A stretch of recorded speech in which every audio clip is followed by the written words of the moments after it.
श्री गुरुचरण कमल देवोभ्यो नमः। श्री माता पिता चरण कमल देवोभ्यो नमः। गुरु ब्रह्मा गुरु विष्णु गुरुर्देवो महेश्वर गुरु साक्षात् परब्रह्म तस्मै श्री गुरुवे नमः। गजाननं भूतगणाधिसेवितं कपितजम्बूफलचारुभक्षणम् उमासुतं शोकविनाशकारिकं नमामि विघ्नेश्वरपादिपङ्कजम्। सच्चिदानन्दरूपाय विशोत्पत्त्यादिहेतवे तापत्रय विनाशाय श्रीकृष्णाय वयं नमः। सर्वमङ्गलमाङ्गल्ये शिवे सर्वादिसाधिके शरण्ये त्र्यम्बके गौरी नारायणी नमस्तुते। बोल रामचंद्र भगवान की। श्री कृष्ण गोविंद हरे मुरारी हे नाथ सुदेवा। श्री कृष्ण गोविंद हरे मुरारी हे नाथ सुदेवा हे नाथ नारायण वासुदेवा हे नाथ वासुदेवा। श्री कृष्ण गोविंद हरे मुरारी हे नाथ नारायण वासुदेवा। श्रीमन्नारायण नारायण नारायण श्रीमन्नारायण नारायण भजमन्नारायण नारायण नारायण भजमन्नारायण भद्री नारायण नारायण नारायण भद्री नारायण। बोल लक्ष्मी नारायण भगवान की। बोल कार्तिक महासोम की। गद्दी के रक्षक हुओ हनुमान जी लई के गदा चहुओ रे सिध्याओ। जो कोई दुष्ट निकेतन आवे ताई महाप्रभु मारी भगाओ। जो धर ध्यान कथा सुनिए ताके धन धान और सुत बढ़ावो। और विनती हमारे यही हनुमान जी छोड़ी के गढ़ी तुम यहाँ चली आओ। कथा प्रारंभ होते हैं सुनो वीर हनुमान राम लक्ष्मण जानकी सदा करो कल्याण। भयल चढ़े शिव जी मिले गरुड़ चढ़े भगवान सिंह चढ़ी माता मिले। तेरे पूर्ण सारे काम सियापति जय राम मेरे प्रभु राम। बोल गोविंद भगवान की। बोल तुलसा महारानी की। बोल गंगा मैया की। गौ माता की जय। कार्तिक मास के पावन पवित्र कथा में कल आप लोगों ने बड़ी सुंदर भगवान की कथा श्रवण किया कि जलंधर पुनः अपने राज्य में अपने प्रजाजनों के साथ में बहुत धूमधाम से अपना जीवन व्यतीत करने लगा। कल कथा छोड़ा गया था कि कल नारद जी से ये बात बर्दाश्त नहीं हुई। नारद जी जाकर के जलंधर के दरबार में पहुंचते हैं। नारद जी कहने लगे कि हे राजा पृथु, जब मैं चारों तरफ घूम करके जलंधर तो मैं आश्चर्यचकित रह गया उसका वैभव देख करके। फिर मैं कैलाश गया, कैलाश में जाकर के देखा तो भोले बाबा का भी वैभव किसी से कम नहीं। अब इनके मन में तो भाव ऐसा है कि जलंधर को परमानेंट नहीं रोकना है, इसलिए कैलाश से मैं फिर जलंधर के पास आया। और जब मैं जलंधर के पास आया तो जलंधर ने मेरी बड़ी सेवा सत्कार किया। कहते हैं ना कि अतिथि देवो भव, अतिथि की सेवा करना चाहिए।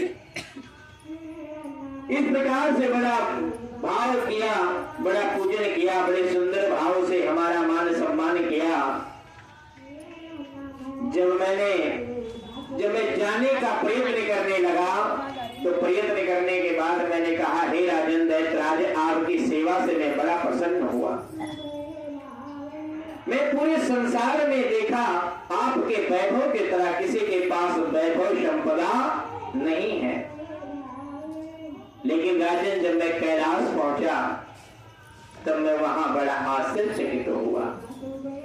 अगर धन की बात किया जाए, वैभव की बात की जाए, सिद्धि की बात की जाए, प्रसिद्धि की बात की जाए तो कैलाश पे भी आपका मुकाबला नहीं है। लेकिन कैलाश पे जो रत्न है वो रत्न आपके पास नहीं है। कौन सा रत्न नहीं है मेरे पास? माता पार्वती। जलंधर से कहा नारद जी ने कि स्त्री रत्न नहीं है आपके पास। कैलाश पे जो अवघड़दानी भगवान शिव के पास जो स्त्री माता भगवती जी विराजमान है, उनके मुकाबले में आपके राज्य में कोई अप्सरा, कोई स्त्री नहीं है। अतः वैसे आपके यहाँ स्त्रियों की कोई कमी नहीं है, सुंदरियों की कोई कमी नहीं है, लेकिन फिर भी माता पार्वती का कहना ही क्या है। जलंधर के दिमाग में ये बात चुभने लगी। अब जलंधर के मन में, दिमाग में ये बात चुभने लगी कि अब हम माता पार्वती जी की सुंदरता को देख करके इसके मन में भाव पैदा हो गया कि अब हम हासिल कैसे करें। अपने राहु नाम के दूत को बुलाया और कहा कि जा करके भोले बाबा को मेरा संदेशा दे दो कि वो चुपचाप मां भगवती को हमारे पास भेज दें, नहीं युद्ध करने के लिए तैयार हो जाएं। और मैं 3 लोक का विजयी हूं, हमें कोई पराजित करने वाला नहीं है। अब तो दूत बड़े अकड़ में आकर के कहते हैं कि प्रधानमंत्री से ज्यादा उसका पीए ज्यादा अकड़ा रहता है ना।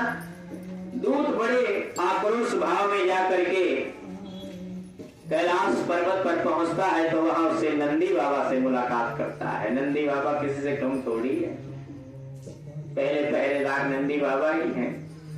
नंदी बाबा को पहले पहरेदार शिव जी ने क्यों रखा? क्योंकि नंदी बाबा धर्म के रूप में पूजे जाते हैं। भोले बाबा ये बताना चाहते हैं कि अगर तुम धर्म के मार्ग से मेरे पास आओगे तो तुम्हारा स्वागत है, लेकिन अगर आप अधर्म के मार्ग से हमारे पास आओगे तो तुम्हारा हमारा यहाँ कोई स्वीकार नहीं करने वाला है। इसलिए बाबा नंदी रोका तो राहु ने कहा, भैया हमें शिव जी से मिलना है। नंदी के साथ में जब राहु जा करके और बड़े ऊंचे स्वर में भगवान शंकर जी से अनेक बात कहता है कि आप तो भांग के नशे में धुस्त रहते हो, क्या करोगे? हमारे स्वामी जलंधर 3 लोक के स्वामी हैं, सब पर विजयी हैं, 14 रत्नों की मालिक हैं। ऐसी स्त्री धन तो उन्हीं के पास दरबार में शोभा देती है। किसी के सामने किसी की पत्नी की इंसल्ट करो, बर्दाश्त कैसे होगा? भोले बाबा सोचने लगे, हमारे मुंह पे हमारी पत्नी का ले जाने की बात कर रहा, हमारी इंसल्ट करता जा रहा। और जब सारी बात सुन करके, जैसे भोले बाबा ने सारी बात सुनी, क्रोध से कंपित हो गए।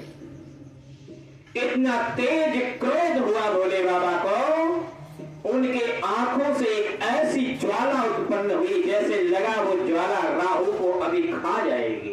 यानी जलंधर के दूत को अभी खा जाएगी। जलंधर के दूत हाथ जोड़ करके खड़ा हो गया, प्रभु मैं तो एक ब्राह्मण है और ऊपर से दूत को मारना नहीं चाहिए, आप कैसे दूत का वध कर सकते हो। गिड़गिड़ाने लगा भोले बाबा के सामने हाथ जोड़ करके।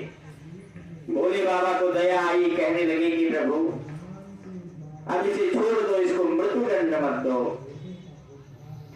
और फिर भी जैसे जटाधूत अवधूत भगवान शिव के दूत ने राहु को उठा करके आकाश में फेंक दिया, और ऐसे भयंकर राहु को जब आकाश में फेंका, उसी समय भगवान शिव जी ने कहा भैया अब तो कोई शत्रु नहीं है, अपने क्रोध को शांत कर लो।